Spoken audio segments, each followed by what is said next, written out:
Pemirsa, guna mengurai benang kusut terkait proses perizinan di Banyuwangi dan banyaknya keluhan di tengah masyarakat, terutama pelaku usaha, legislatif dan eksekutif menggelar rapat koordinasi bersama.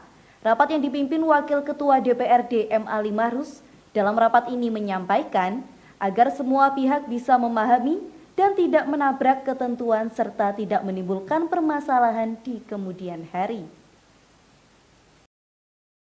Pemirsa, DPRD Banyuwangi mencoba mengurai benang kusut terkait dengan keluhan masyarakat, khususnya pelaku usaha atas tersendatnya proses perizinan melalui rakor atau Rapat Koordinasi Pimpinan Dewan bersama eksekutif pada Senin 5 Juli 2022.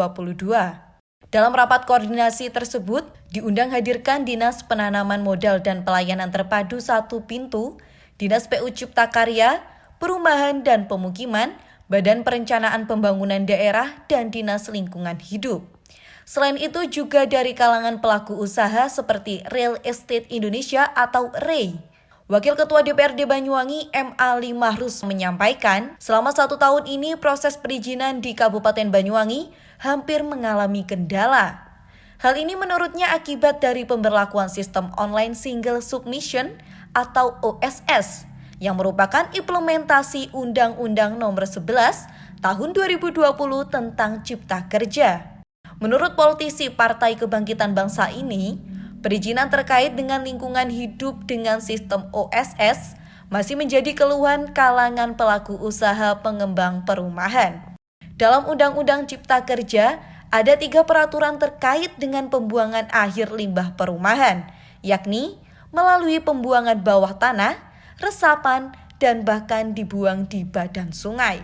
Untuk itu menurut Mahrus, urusan proses perizinan pemukiman dan kesehatan ini merupakan urusan wajib yang harus segera dicarikan solusinya, agar perekonomian daerah bisa tetap berjalan. Mahrus juga menambahkan, jika prosesnya perizinan terus tersendat, maka imbasnya pada pendapatan asli daerah atau PAD. Selain itu, perputaran ekonomi masyarakat juga tersendat karena banyak masyarakat yang bekerja di sektor bangunan. Meski demikian, dalam upaya rapat koordinasi ini, Mahrus menekankan kepada semua pihak agar bisa memahami dan tidak menabrak ketentuan, serta tidak menimbulkan permasalahan di kemudian hari. Kita mengundang hadirkan teman-teman SKPD mulai dari perizinan, LH, kemudian PU, kemudian Bapeda, karena menyangkut beberapa keluhan dari beberapa pelaku usaha terkait dengan perizinan yang hampir selama 1 tahun lebih ini mandek, tersendat karena memang adanya masa transisi dari yang sebelumnya, sebelum ada OSS itu kan, ada Undang-Undang Cipta Kerja yang sekarang harus diterapkan Undang-Undang Cipta Kerja, ternyata ya masih butuh proses untuk penyesuaian.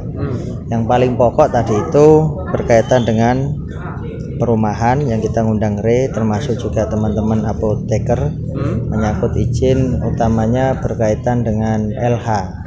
Jadi di LH itu dalam Undang-Undang Cipta Kerja Nomor 11 Tahun 2020, amanahnya kalau perumahan itu harus ketika pembuangan akhirnya untuk limbah itu ada tiga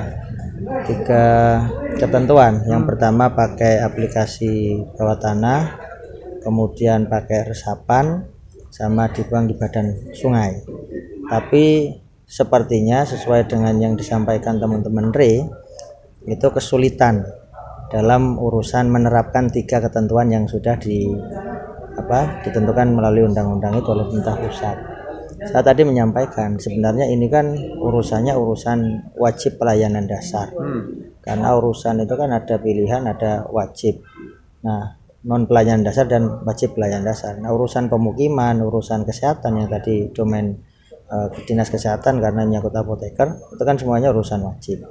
Nah, ketika semuanya mandek, maka yang terjadi ya kita juga terkurangi dari sektor, misalnya urusan pendapatan, kemudian bagaimana kita mampu menyiapkan lapangan pekerjaan, menggerakkan ekonomi, kan semuanya itu kan rata-rata ya di situ perputarannya. Ukuran menggerakkan sektor ekonomi, utamanya masyarakat bawah yang kerja, dan kemudian juga bahan-bahan material itu kan semua dibutuhkan ketika perumahan ini jalan. Jadi keluhan teman-teman Ray tadi selama hampir 2 tahun ini tidak jalan, mandek semuanya. Perizinannya mandeknya ya di LH itu, DLH. Jadi di izin itu anunya kan ada 3 secara umum. Jadi izin rencana tata ruang yang pertama, yang kedua lingkungan, yang ketiga ya KPPR apa tadi? KPPR. Iya. Pemanfaatan. Ya, KPPR itu bentuknya forum lintas dinas, termasuk di dalamnya ada BPN, di mana pelaku usaha ketika mau mengajukan izin, memproses izin, tidak perlu kemudian datang ke satu SKPD, satu persatu datang ke SKPD, tapi semuanya langsung di forum KKPR itu. Jadi di situ di dalamnya juga ada BPN. Nah, jadi kita tadi tidak mengundang hadirkan BPN. Ya, kalau semuanya tadi bisa memahami, karena mindset birokrat itu kan digerakkan dengan aturan. Kita aturannya tidak boleh, mereka tidak berani nabrak, khawatir ada hal-hal lain di kemudian hari. Nah, solusinya tadi sepakat ya harus kita konsultasi ke lingkungan hidup pusat, Kementerian Lingkungan Hidup, seperti apa sesungguhnya, apakah tidak boleh dengan cara-cara yang tahun sebelumnya dilakukan seperti buat safety tank dan seterusnya. Itu intinya. Jadi memang generalisir. Dari Banyuwangi, Jawa Timur, Tim Liputan Banyuwangi 1 TV melaporkan.